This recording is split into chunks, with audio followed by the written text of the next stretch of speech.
오늘은 선물 거래하는 방법을 자세히 알려드리도록 하겠습니다.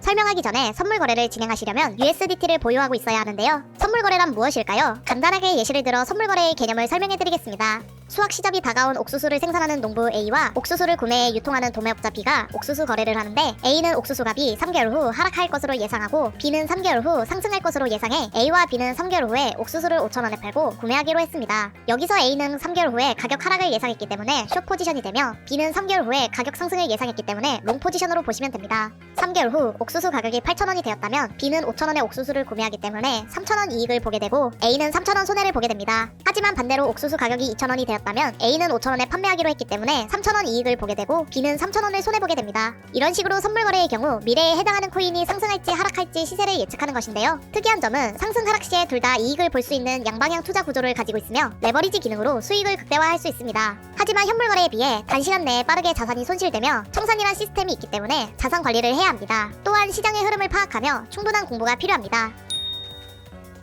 그럼 이제 본격적으로 바이비트 선물 거래하는 방법을 알려드리겠습니다. 바이비트에 로그인해서 초기 화면 왼쪽 상단 더리브티브즈에 USDT 퍼페추얼을 눌러주세요. 현재 화면이 뜨게 되는데요. 선물 거래를 진행하려면 선물 지갑에 USDT를 보유하고 있어야 합니다. 오른쪽 아래에 보시면 더리브티브스 어카운트라는 항목이 보이실 텐데요. 에쿼티라고 본인의 자본을 확인할 수 있으며 어베일러블 밸런스는 실제로 사용할 수 있는 금액을 확인할 수 있습니다. 디포짓을 누르시면 창이 뜨게 되며 실시간으로 입금을 진행할 수 있습니다. 다음으로 컨버트를 누르면 입금한 코인을 현물 거래로 통해 USDT를 교환하지 않아도 바로 코인 전환이 가능한 기능이며 트랜스퍼는 지갑에 있는 잔액들을 다른 지갑으로 이동할 수 있는 기능입니다. 다른 지갑에 USDT가 있다는 가정하에 트랜스퍼 기능을 이용하여 잔액 이동을 해보겠습니다. 트랜스퍼를 누르면 창이 하나 뜨게 되는데요. 프롬을 잔액에 있는 지갑으로 설정해주시면 됩니다. 보통 입금할 때 현물 지갑으로 들어오기 때문에 프롬은 스팟으로 설정해주세요. 투의 경우는 고정적으로 선물 지갑인 더리브티브스로 설정되어 있기 때문에 따로 설정하지 않으셔도 됩니다. 바이비트의 경우 USDT로 선물 거래가 가능하므로 USDT로 설정해주시고 원하시는 만큼 금액을 입력해주시면 되는데요. 만약 잔액 전부를 옮기고 싶다면 O를 누르고 컨펌을 눌러주시면 현물 지갑에 있던 USDT가 선물 지갑으로 이동하게 됩니다.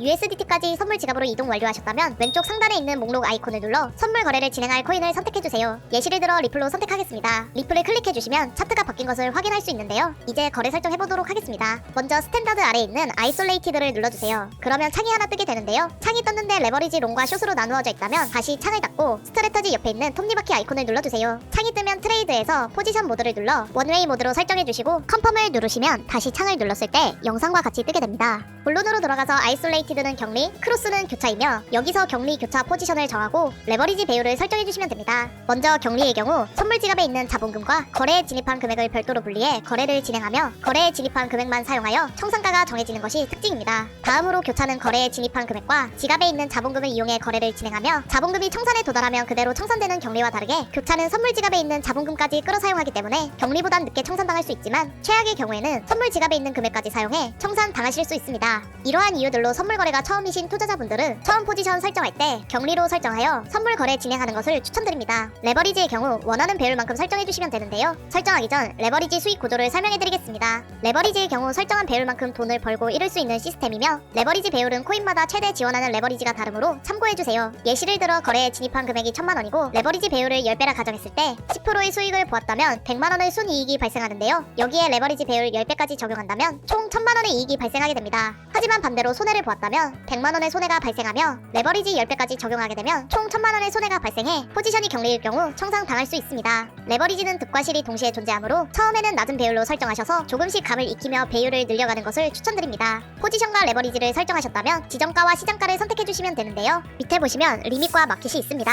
여기서 리밋은 지정가이며 원하는 지정 금액에 거래에 진입할 수 있다는 특징을 가지고 있습니다. 마켓은 시장가이고 코인의 시장 평균가를 계산해서 거래 체결을 기다릴 필요 없이 빠르게 거래에 진입이 가능합니다. 바이비트의 경우 지정가와 시장가의 수수료가 다르게 발생하며 시장가는 0.06%, 지정가는 0.02%입니다. 그리고 거래 진입과 거래 종료 시에 각각 수수료가 발생하게 됩니다. 수수료 계산 방법은 진입 시 시장가 혹은 지정가 더하기 종료 시 시장가 혹은 지정가에 레버리지 배율을 곱해주시면 되는데요. 만약 한 가지 방법으로 지정가로 거래에 진입하고 종료했다면 0.01% 더하기 0.01% 해주시고 레버리지 배율 10배를 곱해주시면 총 0.2%의 수수료가 발생하게 됩니다. 종종 레버리지 배율을 100배로 설정하고 거래하시는 투자자분들의 경우 한 가지 방법으로 진입한다고 가정하였을 때 지정가의 경우 1%, 시장가의 경우 6%의 수수료가 발생하게 되고 거래 종료 시에도 똑같은 수수료가 발생하며 총 2%, 12%의 수수료가 되기 때문에 높은 레버리지 설정은 추천드리지 않습니다.